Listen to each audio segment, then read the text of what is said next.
And we're following developing news from the Middle East. Hamas says it's suspending the release of any more Israeli hostages until further notice. The group accuses Israel of violating the Gaza ceasefire agreement, which began last month. Over the weekend, Hamas released 3 more hostages in exchange for Palestinian prisoners. But the thin and frail state of those hostages caused alarm in Israel, raising concerns about their treatment and threatening negotiations for the second phase of the ceasefire agreement. Meanwhile, President Trump is doubling down on his plan for a U.S. takeover of Gaza. Trump says Palestinians, quote, won't have the right to return to the territory under his proposal. They would instead be moved to neighboring countries like Egypt or Jordan, both of which have rejected that plan. Now, further north, the Israeli military is ramping up raids against Palestinian militants in the northern West Bank. CBS News foreign correspondent Chris Livesay is in Jenin with more on that.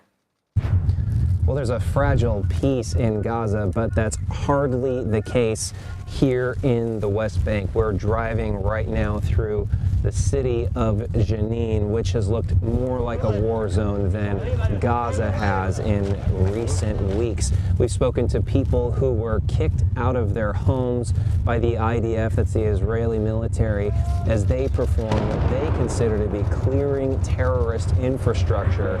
The people we spoke to were simply worried about getting back inside so that they could change their clothes.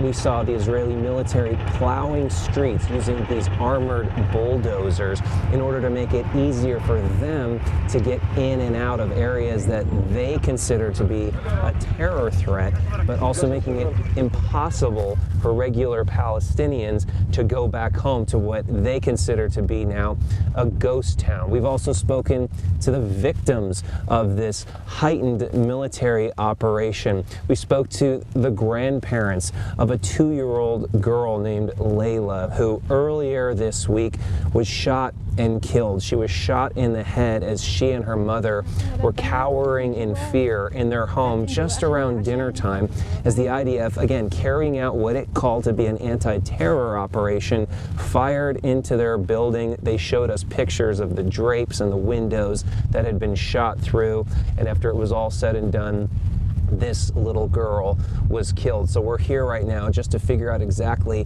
what is the point. Again, the IDF says it's to clear out terrorists, but if you talk to the people here on the ground, they think it's all part of a much bigger plan to kick Palestinians out of the West Bank so that Israel can annex that territory. Back to you. Chris Livesay, thank you so much for that look at what's going on the ground.